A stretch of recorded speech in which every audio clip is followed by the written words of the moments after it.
play. And another foul on Ward. His third for setting a screen. Because of physical play, although Jordan Taylor just got caught with a moving screen. Pick and roll. And a foul, offensive foul coming up. Ken Valentine standing right there. Welcome back, everyone, to another edition of the Moving Screen Podcast. I'm Brendan Quinn with The Athletic, here with Dylan Burkhart of umhoops.com. Take two, Dylan. Take two. We tried to record this podcast on Monday, and let's just say we failed at recording it. We did the podcast. No one else will ever hear it. So it's a good start. It was a good one. Ready to get after it. It was a good one. People have to take our word for it. Never going to hear it.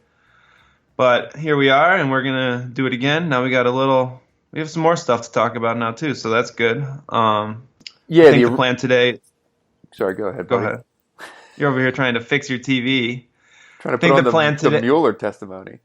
The plan today is to talk a little bit about Monday's kind of informal meeting with Juwan Howard and the assistant coaches, give some impressions from that, and then Brendan was also at Moneyball last night, so we can talk about some Moneyball top performances, off-season development, get into some of that stuff.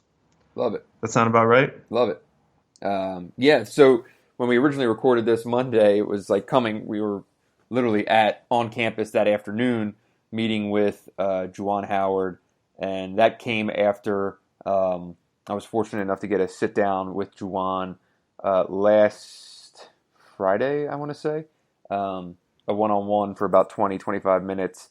And so there's a lot to discuss kind of on Juwan, and we know we've spent a decent amount of time on the podcast about him, but he's the new head coach at Michigan, so it's kind of a big deal. So we're going to start there with Juwan and him kind of developing some level or some semblance of a comfort level, I think, dealing with media. And kind of something I want to start off with, Dylan, before we get into the specifics of what he said is something that I'm starting to find really interesting, and that's kind of crystallizing here in the first 2 months of his tenure is something for fans and folks to remember.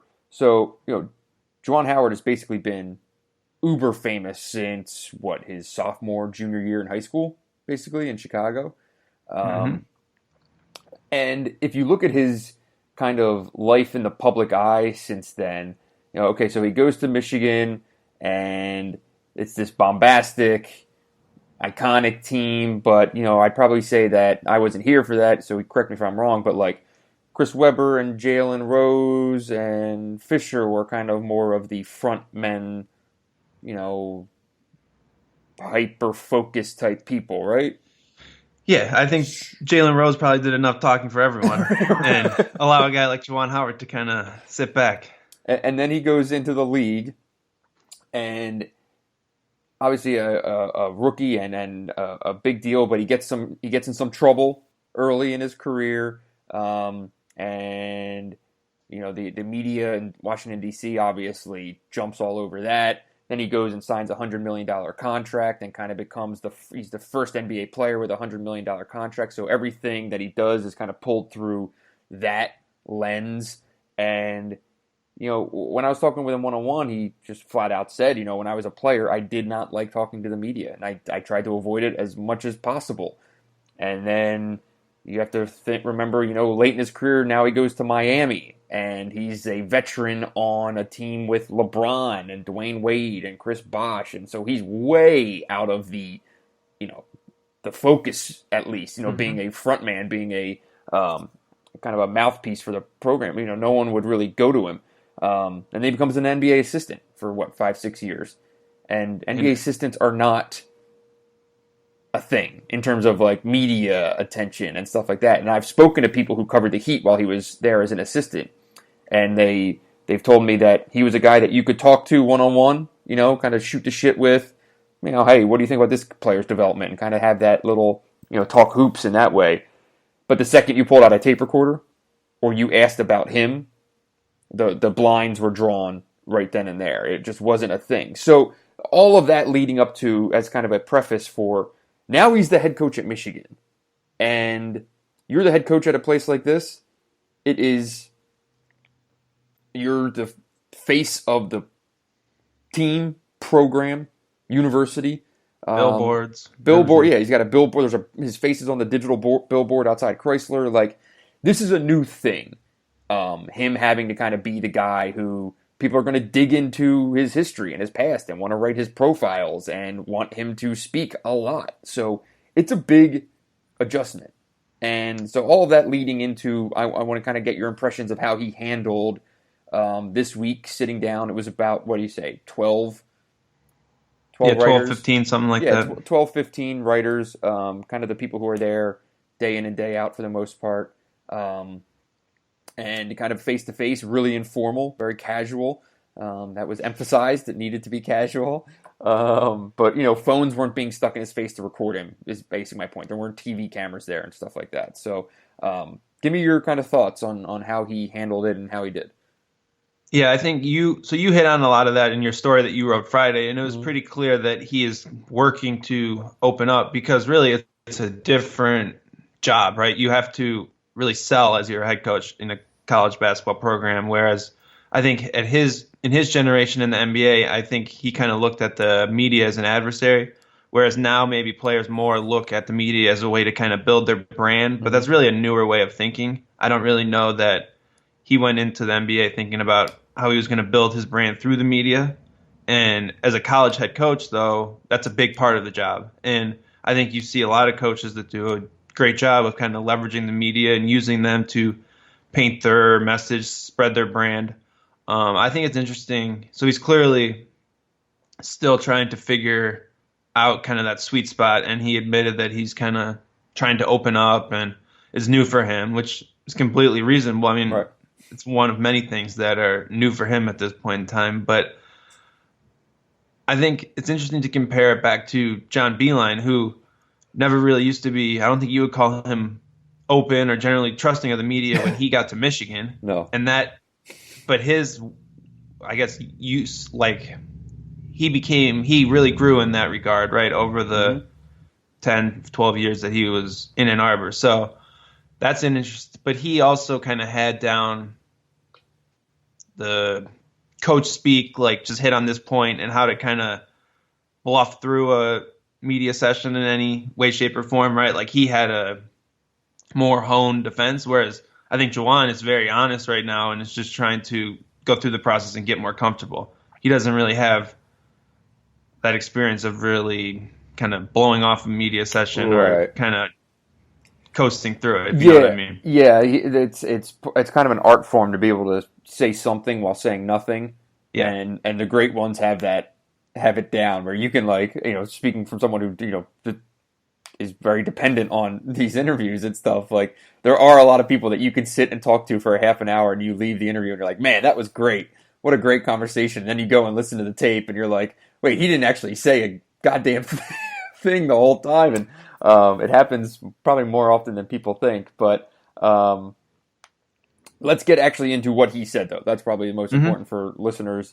And I want to start with recruiting because that's kind of the topic at hand, especially in July.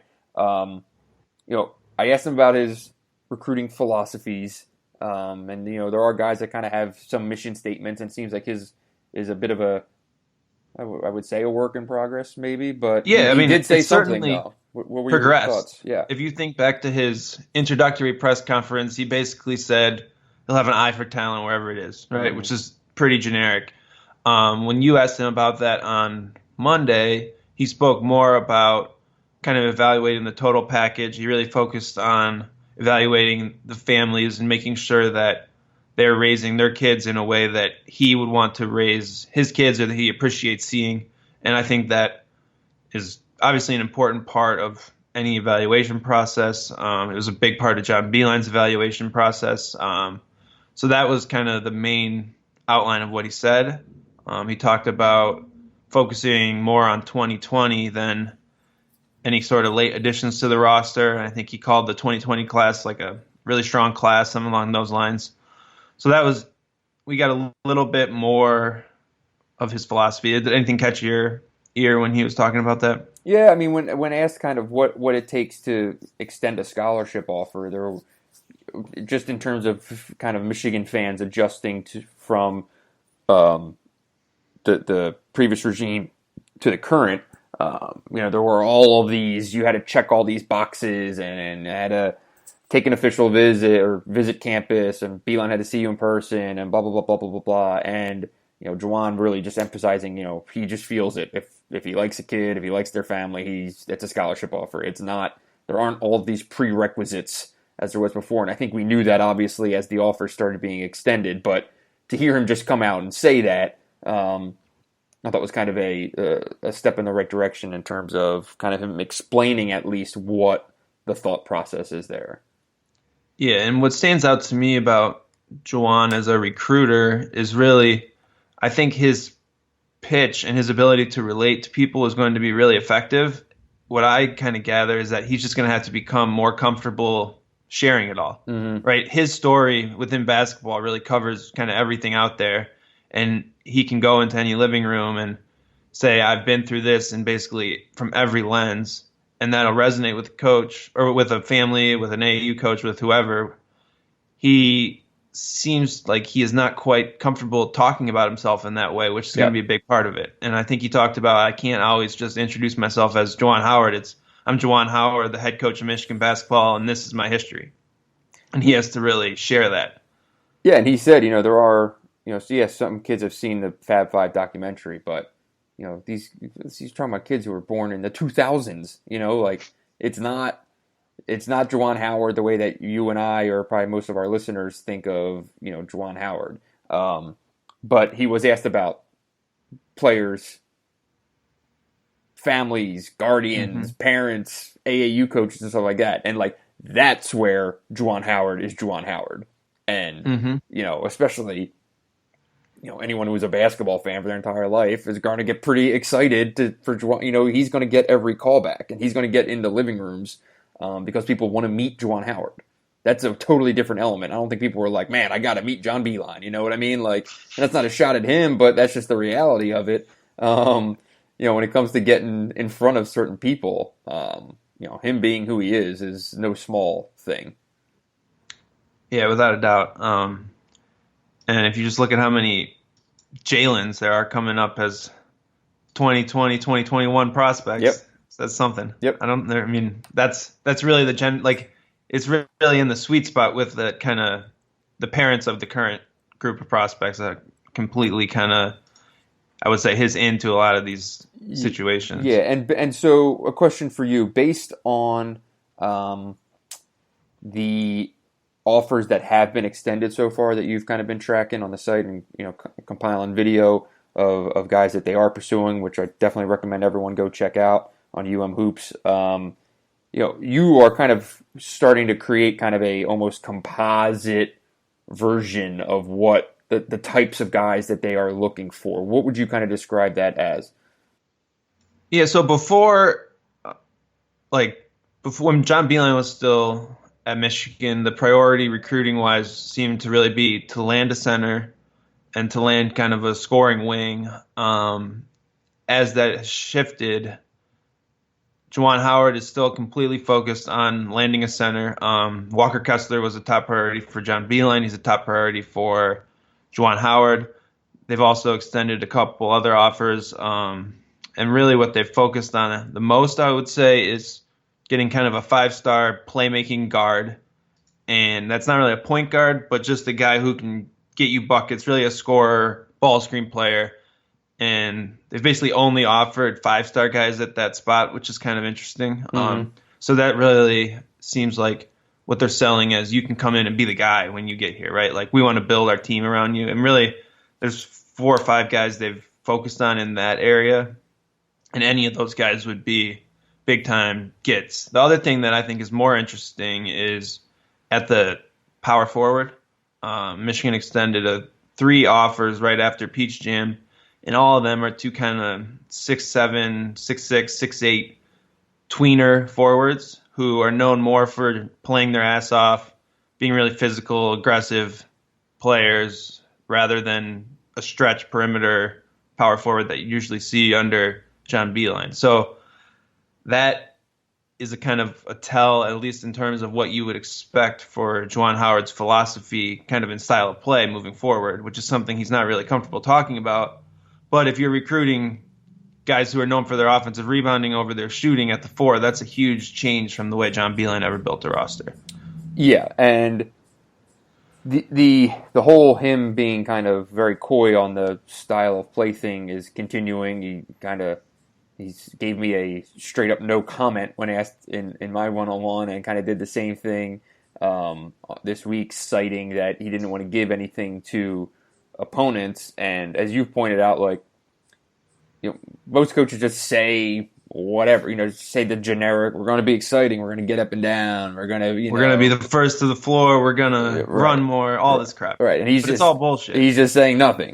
And trying to like pinpoint why, you could, the reason that I'm operating under, that I think is likely why, is he's been around enough and is smart enough to know that there's no reason to set expectations when you don't have to. If he comes out and says one thing, then that's just going to be it. People are going to run with it. And then you see them on November whatever, and it's not that. And people are suddenly, well, what the hell is this? Whereas if you didn't say that in the first place, then, the less people know, the less people are anticipating. And the longer, you have to remember, you can talk all about how you want to play and what style you want to play, but Juwan Howard only recruited one player on next year's Michigan team, and that's going to be Franz Wagner, right? He's dealing with what he's got, and he's smart enough to know that you probably have to adjust how you want to play based on your personnel. So the way that he could recruit for the future might look completely different than how he has to play in year one. And the idea that he would be open to changing how he would want to play based on his personnel is probably a good thing, right? Mm-hmm. A lot of times you see a coach come in and it's just kind of a square peg in a round hole. It doesn't fit, right? Yeah. And in terms of him being able to say the way that they're going to play, they haven't really practiced. They've had workouts, but this 7 or 8 4-hour workouts. This hasn't been they're not going full practices every day of the week and blah, blah, blah. He's a guy who says that his number one deal is player development, and his number one issue so far in making this adjustment has been the lack of time that he's actually able to spend with guys. He's someone who wants to watch a guy dribble for 20 minutes and look at their footwork and look at their ball handling and then kind of address things like that. And he's not really getting that chance. So, how are they going to play? There is a chance that he's not completely sure yet. Yeah, and he's going to have to change that based on what he's got. And to be fair, they only had those workouts in the last couple of weeks. Before all of his comments, he literally had never been on the court with his team, right, which is something that I think people forget in this process because it sounds so almost ridiculous, right? Right. You're hired as a head coach of a college basketball team and you can't actually be in the same gym as your players, right? It's like trying to do your job with the one hand tied behind your back. Right. And kind of on those workouts and those practices, he didn't really say, he said that the staff exact duties and responsibilities haven't been divvied out yet, but as this thing goes on, I would expect it to be Howard Isley working with the guards. This is a guy who was a former NBA point guard and for 10 years, something like that, and an NBA assistant coach for another 10 years working with guards. So, you have to anticipate he'll work with the guards. Sadie Washington will work with the wings. Juwan will work with the bigs, because that makes the most sense by far. And then I kind of anticipate Phil Martelli being in more of a kind of that overseer, kind of hands in everything, quasi head coach, and that's his role. That's why he was brought in. And almost like practice management, right? Right, exactly. Because if you're in one area working with someone like a position group, you can't really run the practice or the role that John Beilein would play in a practice before, right? Kind of floating around. Yeah. So that's kind of how I see that playing out. You want to get into players, or do you have anything else in kind of the generalities? We can get into players. There's some good stuff on a few players, I would say. Yeah. Well, let's start with Isaiah Livers. He kind of had an interesting classification for Isaiah that I think kind of, I don't know, I wouldn't say raised an eye because that would, kind of denote some controversy or something like that. But I was a little bit, isn't that interesting? He called him a big guard. And I think everyone around here probably thinks of Isaiah as a forward because that's pretty much been his spot. Well, half of last year he was a little center, so it's a big shift from a big guard to a little center. Really good point. Thing is, though, that people forget he's the leading returning three-point shooter, or actually he led the Big Ten period in three-point shooting last year. That is not really talked about, but that is the fact. Now, he didn't take as many as a lot of guys, but percentage-wise, he was the best three-point shooter in the Big Ten last year. So, yeah, you can classify him maybe as a guard, a shooter. What did you think about that?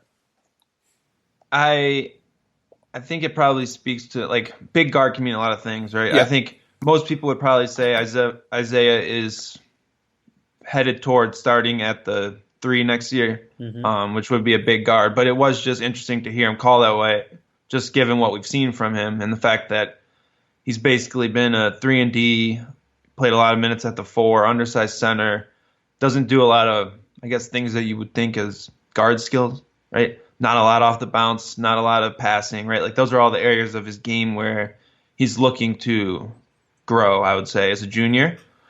But the fact that he's focusing all this summer on kind of some of those areas as far as working with Michael Lancaster, who's a famous NBA trainer, like that's obviously the growth plan.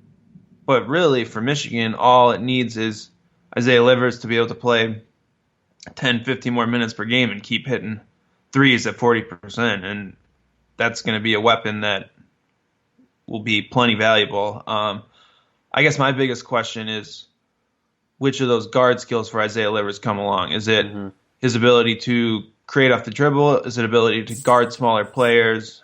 I don't know. I mean, if you get one or two of those things, he's trending way in the right direction. But I think Sadie Washington, talking with him, he said the big thing is just for Isaiah to become more aggressive and more assertive when he's on the court. So there's just a lot of his game has never really been what I would call assertive or aggressive, right? He kind of plays off of other action, and that's probably okay. But it'll be interesting to see how much they push him to change that.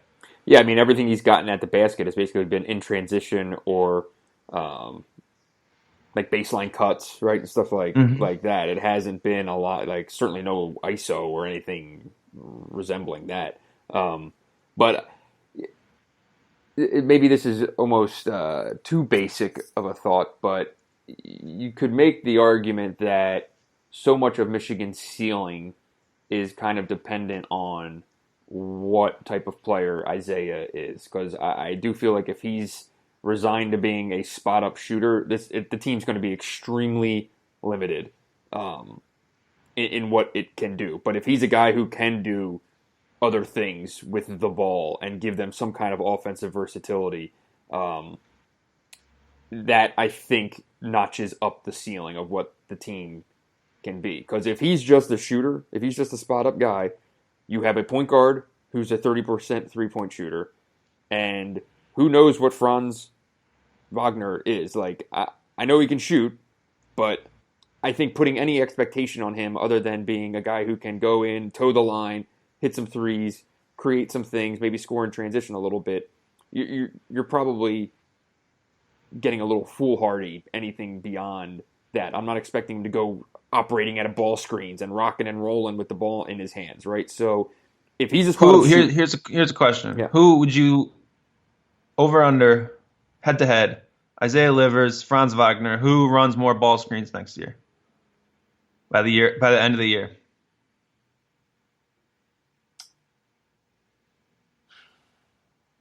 I would say Livers just because they're going to put the ball in his hands more because he's the commodity.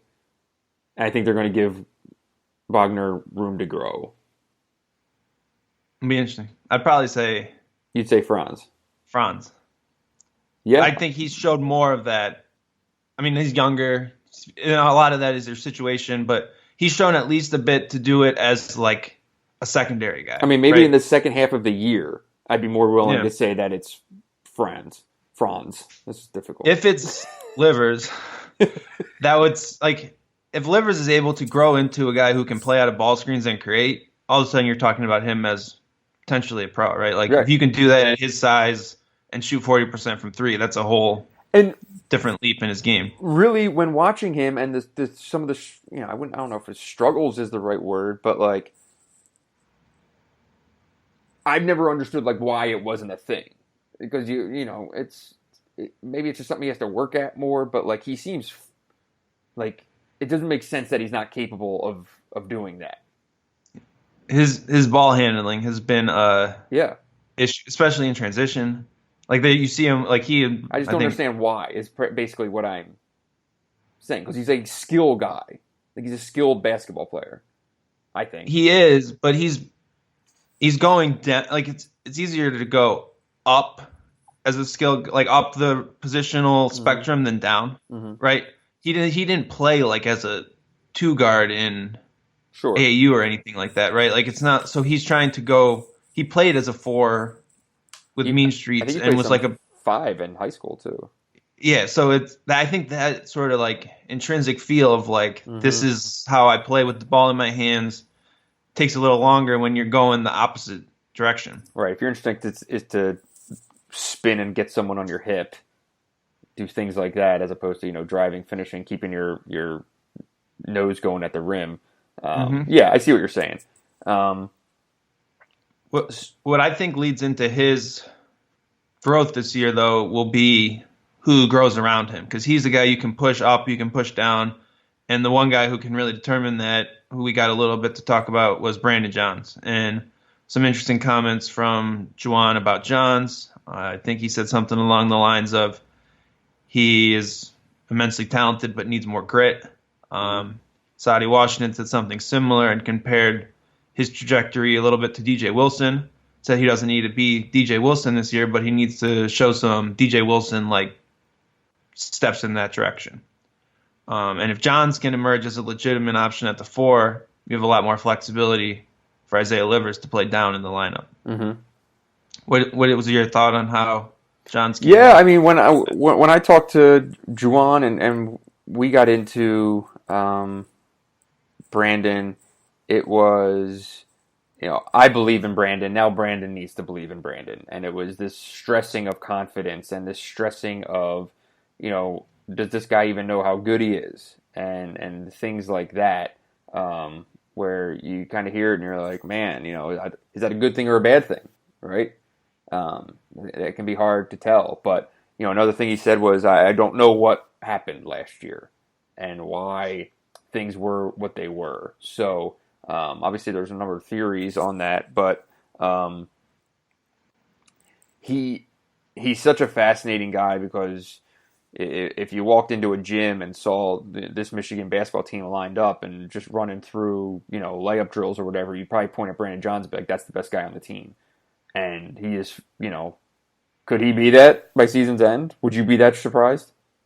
I mean, he has the potential, to be very good. It's just so hard to envision it based on what we've seen over the last year. Exactly. And like that's the kind of thing with him. It's like he could be the biggest surprise story in the Big Ten. He could be the biggest disappointment in the Big Ten. And I have no idea which is which. And, how much of it is mental, I don't know. But it was clear that he did not pick up on what was being put down last year. And I think it might have been a little overwhelming, whether it was all the reads or whether it was the vocabulary, whatever. He was lost when he was out there. And, you've talked about it that, he was always had one eye on the bench getting ready to be pulled. That's not a way, you can't play that way, especially a guy who is so dependent on instinct and athleticism. If you feel like you're being tethered to something, it doesn't fly, so he needs to go out and start running and flying and jumping. And, he definitely needs more toughness down low. That's without a doubt. He's a 4 and they need him to go get rebounds. They need him to defend Big Ten power forwards. Well, he needs to be able to put his chest into it and do that. I also think there's kind of a snowball effect when you get to maybe like December of your freshman year and you are this top 50 recruit, you're supposed to be playing. And I think kind of the frustration of that builds up. One of the things Sadi said was he needs to just forget about any like expectation of what he should be and just play his game and kind of let the rest come to him. And so I think you could kind of see how that could – you're frustrated you can't pick up this and that, and then all of a sudden you're way behind, and it's hard to catch up in the flow of a season, right? So fresh start definitely should help. Would you say he's the biggest, I guess, kind of X factor as far as what Michigan is this year? Yeah, in terms of an individual, certainly. I mean, you can get into guys' skill sets and key on things, but, in terms of one guy, him and Wagner, for sure. Yeah, he kind of – if Johns can be this guy who plays, 25 minutes a game, hit a few threes, rebound, do all of a sudden the rotation kind of fits together and everything starts clicking into place, I would say. And, they don't have a lot of above-the-rim athleticism. That's not really Isaiah can go up and do that, but, shots to Jon Teske. Well, Teske can play above the rim because he's you can play at the rim. Creeping on 7-2, but in terms of a guy who can go up, right, catch a backdoor lob, do stuff like that, it's Johns for the most part. And I think from everything we've gathered this summer, Johns as a 5 is probably kind of a thing in the past, and it's kind of all in on playing the 4. I would hope so. I think that was a giant waste of time. All right. But speaking of the 5, let's talk a little Jon Teske. Okay. Obviously, him getting to spend his senior year with Juwan Howard is an enormous opportunity. Howard has developed multiple NBA bigs, and now gets to work with Teske, who's kind of been pretty limited in role. You think that's kind of fair to say?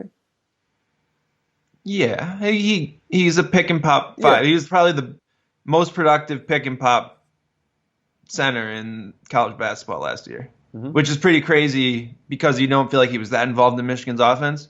But I think he led the country in pick and pop threes, which is pretty crazy, or something close to that. Don't quote me on that.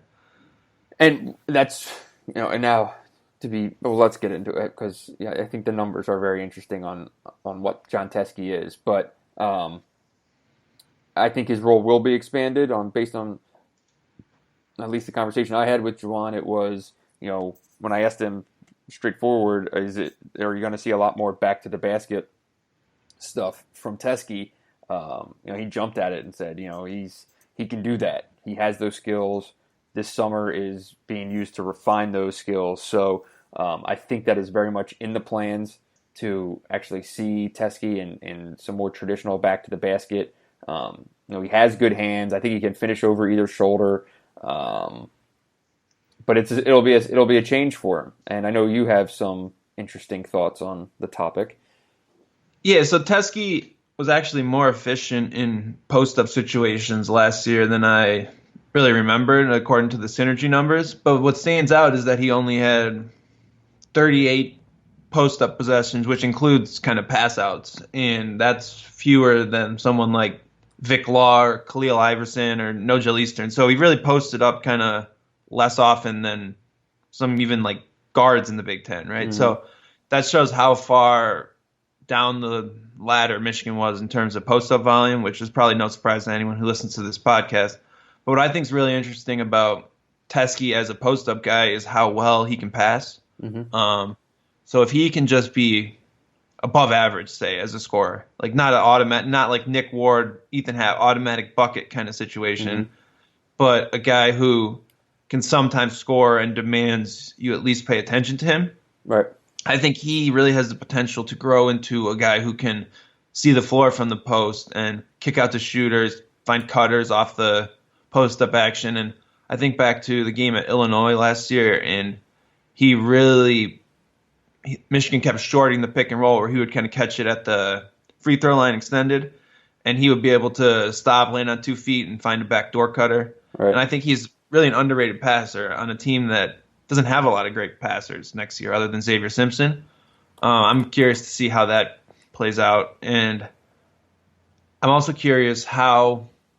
So if you're going to give Jon Teske more post touches, what are you taking away? Is it fewer ball screens? Is it fewer pick and pops? Is it something else? And that is probably the most curious part of the equation to me as far as giving him more looks in the post. Yeah, and something to consider here also, Michigan's returnees from last year shot or combined to shoot 32% on threes, and you can make the case that they need to find different ways to score the ball. They are losing Charles Matthews, Ignas Brazdeikis, Jordan Poole. I don't know if you can just plug and play with what they were, percentage-wise in ball screens, ISOs, whatever it might be. Like, you might need to get a little bit creative when it comes to getting to 70 points with this group. And here we are with the getting to 70. Get to 70. It's not bad. You know one person you're going to hear that from? Phil Martelli? Phil Martelli. Oh, boy. As someone who's had many preseason conversations with him, you will definitely hear that from him. Loses a lot of summer sleep getting to 70 absolutely. In the past. Yeah, I think there's probably quotes saying exactly that out there. But point remains, like a couple good clean post touches for Jon Teske. There's probably worse offensive options of trying to get a bucket on this team than that. I'm not disagreeing with that. I'm just curious what it looks like and how it fits into everything else, which we probably won't really figure out until November. But I thought you made a great point the other day when you were talking about Xavier Simpson's shooting making true traditional entry passes an issue. Yeah, I do think it's harder for Simpson to feed the ball into the post because defenders generally play off of him, which makes it easy to take that pass away. Mm-hmm. If you are a point guard that's a threat to shoot off the dribble, you're going to have a lot more. Basically, Simpson creates a lot of spacing issues, negative spacing issues with his shot and lack of a shot off the dribble, really off the catch too. And so you're always kind of trying to think of ways to scheme around that. And sometimes that might mean throwing into the post from another position, whatever, right? Mm-hmm. Franz Wagner, Alba Berlin throws the ball into the post a decent amount. He had more nice post feeds in video that I watched last year in the Euro Cup than Michigan probably did all last year. So he's probably comfortable in that. He even is comfortable kind of shuffle cut and post up a little guard, which is kind of one of his tricks to get a few extra baskets per game. So that'll be something to watch. But then the offset of that is that you kind of like the idea of if you do get the ball into the post, Teske as a passer. Oh, yeah, for sure. I mentioned that before when you're over here watching the report over there on your TV. Keep looking away from the microphone. But he's a great passer, and I think he's so tall, he can see over the whole defense. You can throw the ball up to him. I'm just going to call it like it is, and you're over here half-assed with this podcast. A little distracted. I'm also going to the Phillies-Tigers game today. I'm pretty pumped up for that. Are the Phillies good? No, they were supposed to be. I don't think they're particularly good. Probably better than the Tigers. This is probably fair to say. I've also been distracted by the fact that I think I lost a file, which is not great. Player-wise, I think that basically touches on really what he got. You want to talk about the two guard a little bit? That was the one he said was kind of a open competition. I thought you mentioned David DeJulius first, which was interesting. Definitely interesting. I wouldn't read too much into that because he was kind of just firing off names, but did not mention Eli Brooks in his first couple names when he talked about that position. And he's a guy that I had at least said kind of just assumed would start because of his experience, but fresh start at that position might make it even more wide open than he would have expected this year. Totally, and you would think, just based on look at a box score or look at the season stats from last year, you would kind of imagine Eli Brooks as being the most reliable guy that you could envision being put there. If you're just looking for experience, if you're looking for guys who have been there, he's probably played 60 some odd career games, maybe even 70. Whereas in Adrian Nunez, people have no idea. His jump shot looks good. That's about what we know about Adrian Nunez, and that's it. Franz is Franz. What's going to translate in year one of him in the U.S. We can watch as much film as we want, but until he gets out there and is playing starters minutes, you don't know that he's a starter, right? Like, gotta Speaking of Franz, Juwan Howard's going to be out in Greece this weekend watching Franz with Germany's U18 team. I think they play 3 pool games in 3 days. I think Saturday, Sunday, Monday. So that'll really be the first time he's ever seen Franz in person. They've only talked on FaceTime before. Something to keep an eye on, too. Yeah, I think that's a nice touch. But, getting back to the 2, I think most people would just agree it's going to end up being Franz. But I am really curious what all this means to a Nunez, an Eli Brooks, a David DeJulius. Cole Bajema. I imagine Cole is listed as a guard on the roster. Cole's a 2 guard. I've said this since he signed. I just wonder if he could play any 3. Well, here's the thing. If you look at the roster and you're going to say Franz starts at the 2, are you going 6'8", 6? What's Livers listed at 6'7", 6'8", 7'2"?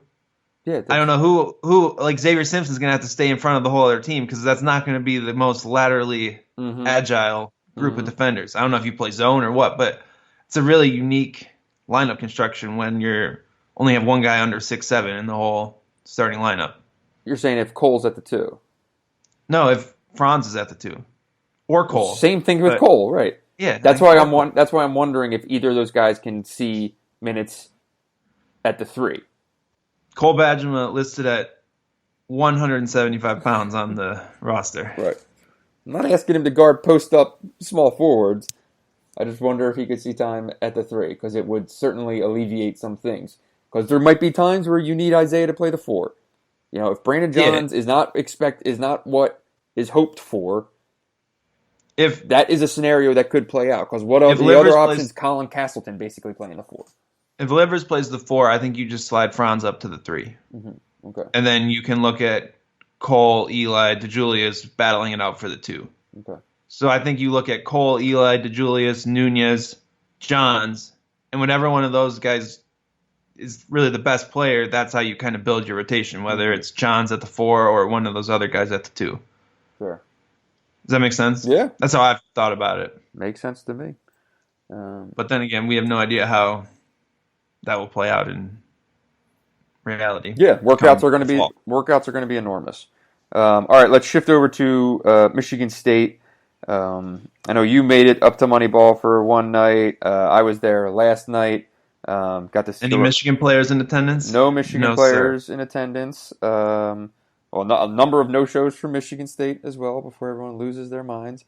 I was hoping to get with Cassius Winston on a couple things and some other people, but that was they were not in attendance. Joshua Langford was there, even though he wasn't playing. What's the latest on his? He talked. I did not get a chance to catch up with him, but he talked to Matt Charbonneau from the Detroit News, and let me pull up Matt's tweet here.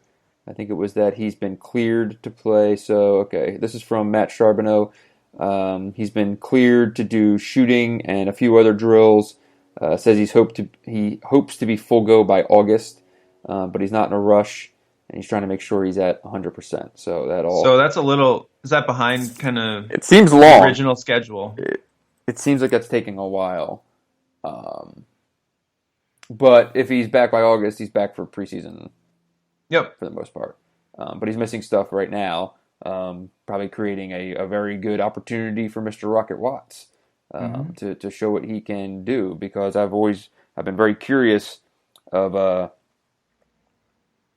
what they do with Rocket with 2 senior guards ahead of him. I think Watts is a guy you'd love to see get out there and just kind of see what he can do, because he's such an explosive player, especially alongside Cassius. But if those 2 guys are playing 35 minutes a night, what do you do? I just don't see that happening, though. So I think he could end up seeing time at both spots, the 1 and the 2, because you can't play Cassius 37 minutes a night. especially early not early. Yeah, it can't happen.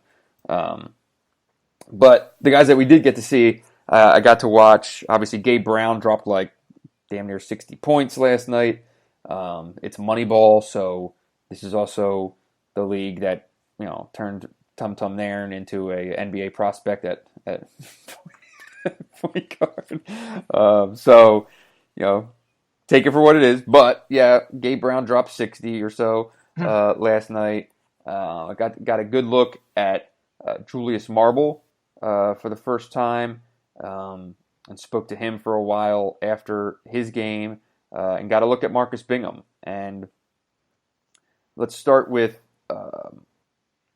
Bingham, because he's such an interesting guy, and I did the same way that Brandon Johns is kind of a man.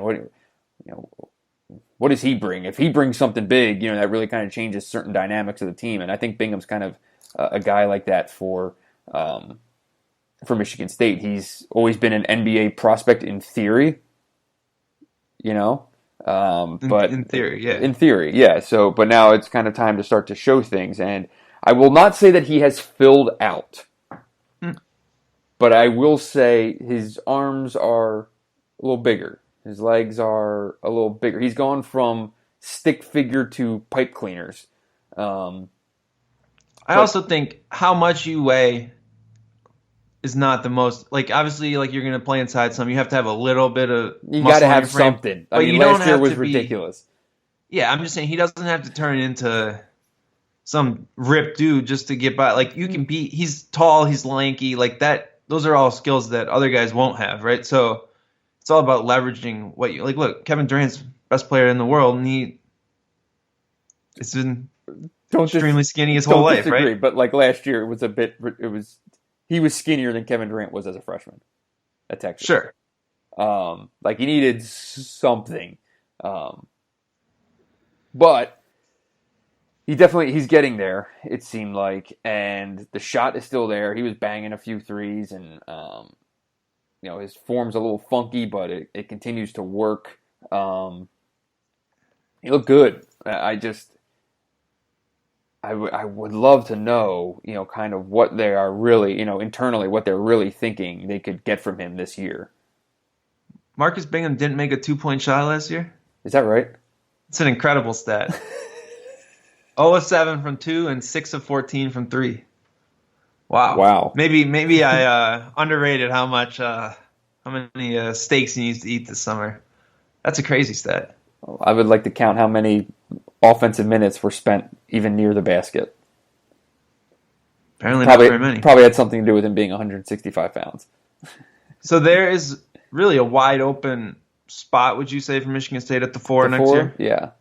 So it's up in the air. Anyone can kind of take that. And where would you kind of put him in that mix right now? It's really hard because, if you're talking about him going away from the basket, all he can really do is shoot. I just don't know, how much you can get him into, any kind of. Certainly, he can't go off the bounce. I mean, I've never really even seen him dribble at all. And if you're going to put him into, screening situations, that's kind of where his frame does come into play, right? That's a thing, and you just wonder.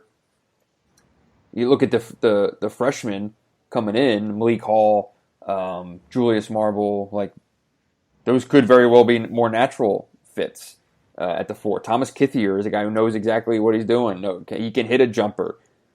He can move around. He's comfortable with the ball in his hands. He can make a pass, not move the ball, right? There's a difference. Mm-hmm. I think if you're putting Bingham out there, he's just going to kind of move the ball. That's what I mean. I'm so curious of what he can do or be right now. That's fair. Kithier probably going to have to play his backup center minutes too, though, right? Yeah. That's his spot already, I would say. Is that right? Yeah. Seems right. Yep. So I'm curious about the 2 freshmen. Were Marble and Malik Hall both Hall was not there, but I've talked to some people who've seen him in practice and stuff, and he's drawing some rave reviews early. I'd like to see his updated height and weight. He's listed on like the recruiting sites at like 6'7", 190. But I'd kind of like to get a better feel how much is he a 4, how much is he a 3. I haven't put eyes on him, so that's a tough one. But I can talk at length about Marble though, because I've watched him, and because I'm working on a story on him, I've spoken to a number of people who've known him and seen his game kind of develop.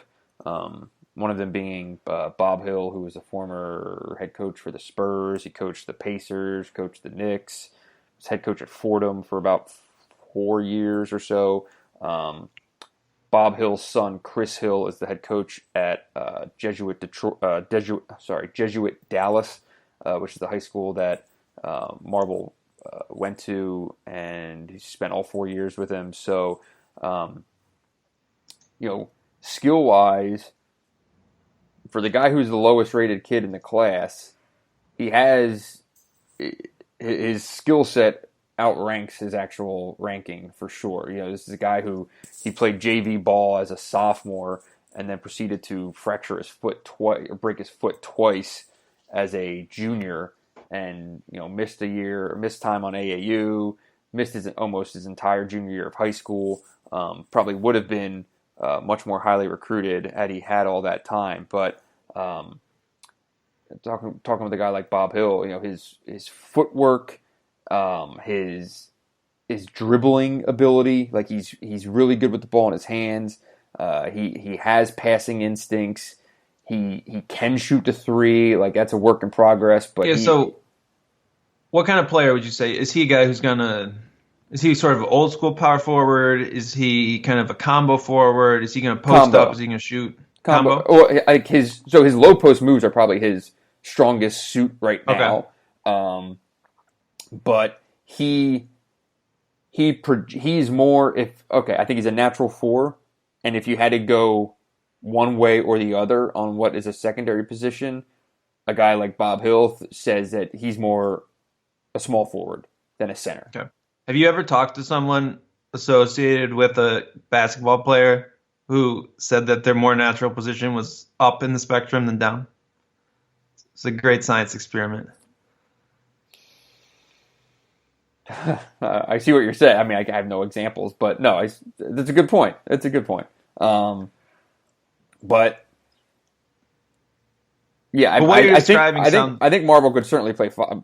If you want to go really small, or if you get in foul trouble, he could play the 5 in a pinch. But I think I'm not saying he should play the 5 or he would play the 5. I'm just saying he sounds like kind of the perfect fit to play the 4 at Michigan State, and he might be the best fit for just style of game to what Michigan State wants at that spot. Is that fair? Yeah, I mean, they loved him when they started recruiting him as a senior. I think Mike Garland saw him for the first time in December.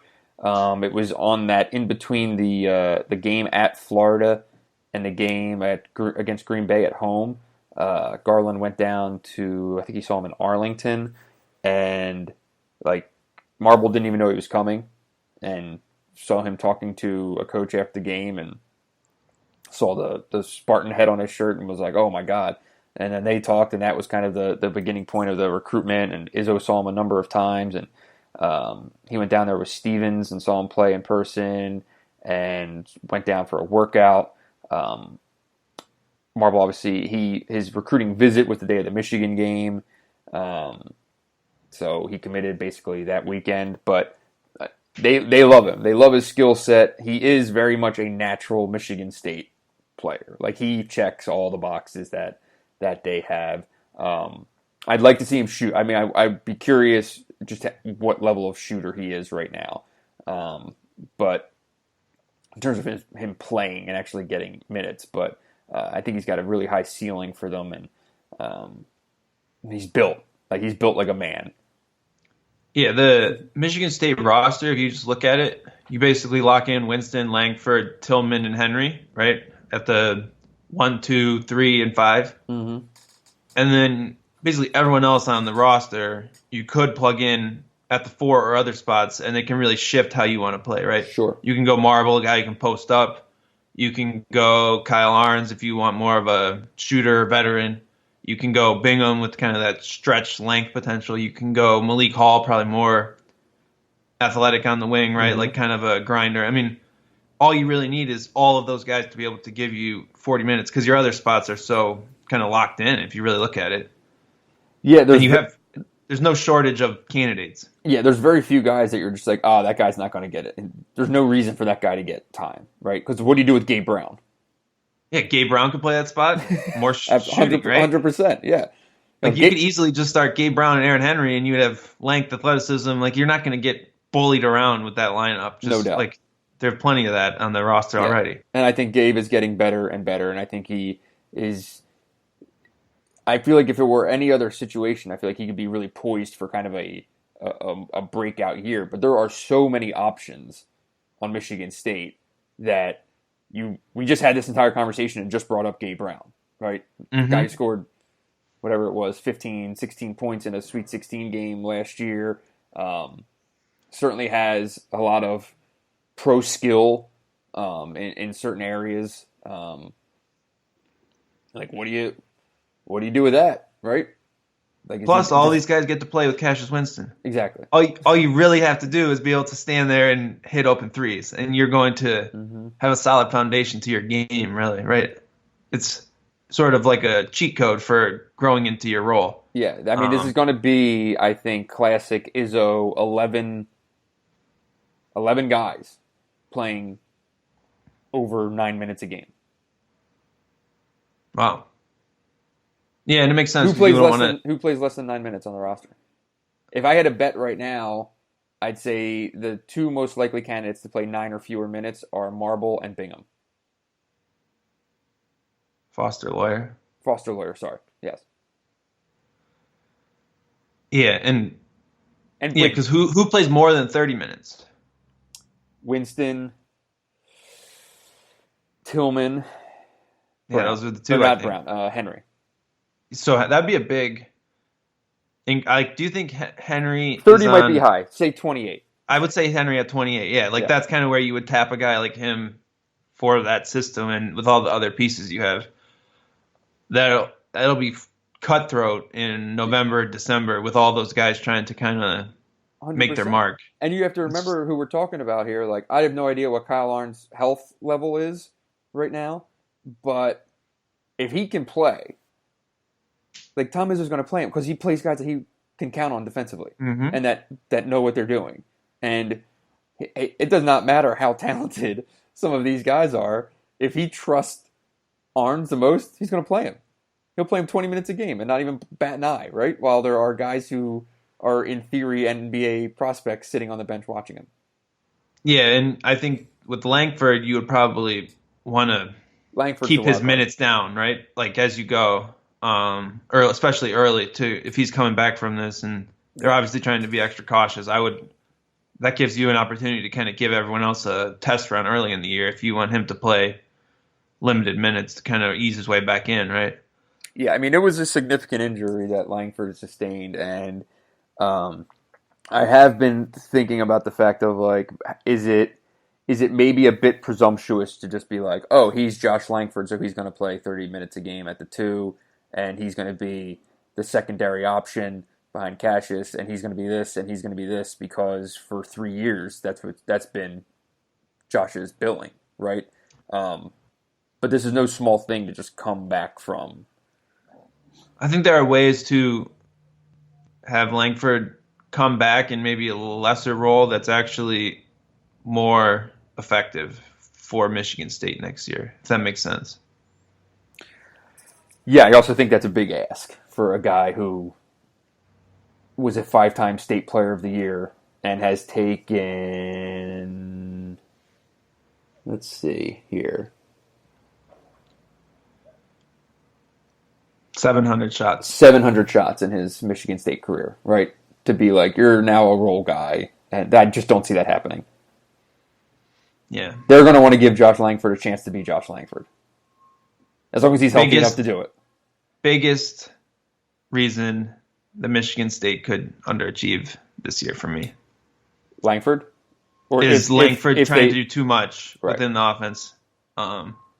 which is like a really fine line to kind of go. But at the same time, Langford also probably could be raise the ceiling if you can make him shoot more threes and stretch the floor, right? So, Right. I mean, they do have to replace Matt McQuaid's 3-point shooting. They need shooters.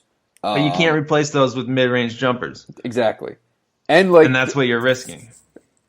It's completely fair for you to say that because the numbers don't lie. Like, that was the case last year, right?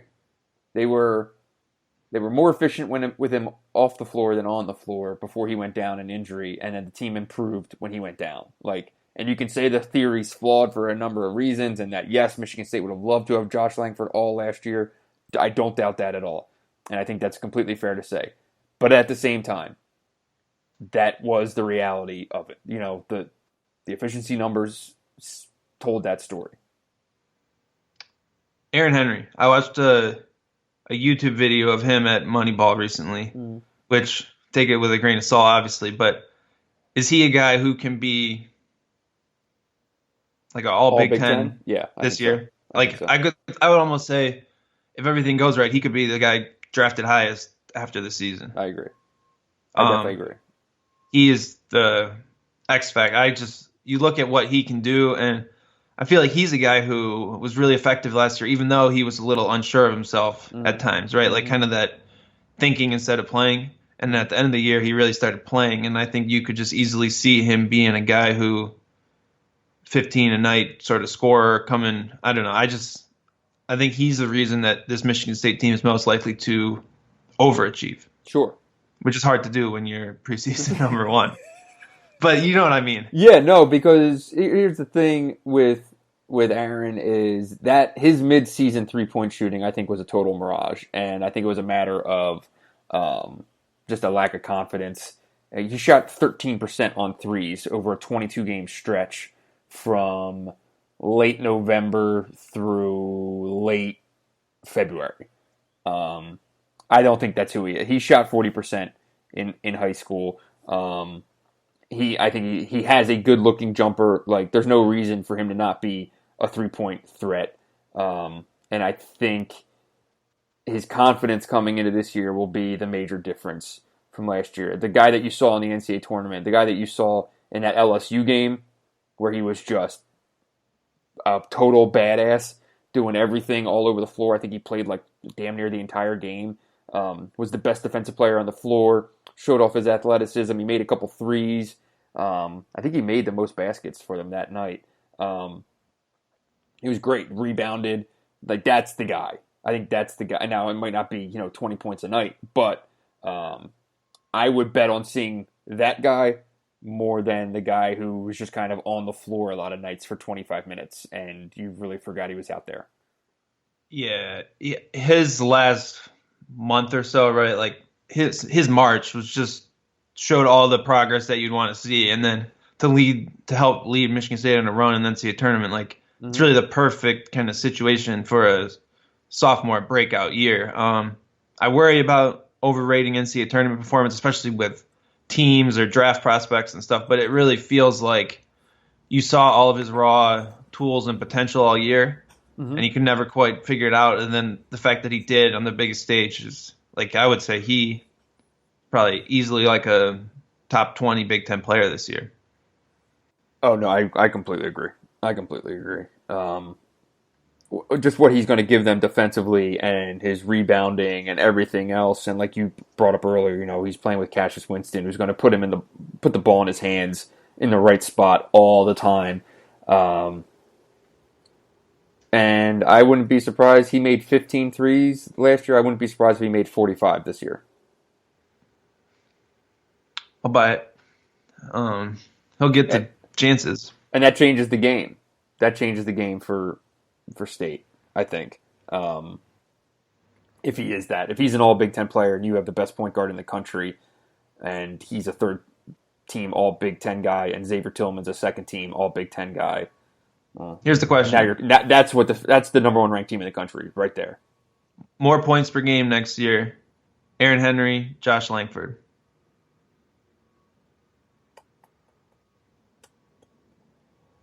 Shit.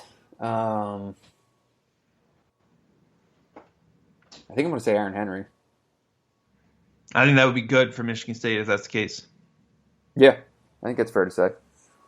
I could see Aaron at like 15. I could see Josh at like 12. Like if that's how it plays out, that would mean Henry's blowing up, right? So it's not even like if you look for that as kind of a gauge of, is this Michigan State team growing into something more next year, or is it kind of just running it back? Mm-hmm. Yeah, I don't think they're going to be running it back. I think they're, because they had last year the whatever bullshit cliche word you want to use, like the identity that was developed of that team was such a odd moving target that they kind of almost fell into a little bit because of Langford's injury and then Nick's injury. Mm-hmm. Like that, the whole thing kind of evolved. If you go back and watch that Kansas game in the opener, it would look nothing like the team at the end of the year. They kind of developed into that pro-style offense, a lot ball screen heavy, the ball just in Cassius' hands and letting him just do his thing. That came with time. And a lot of it was out of necessity, and a lot of it was out of, what was best for that unit. So I think going into this year, having that picture in front of them already makes a world of difference.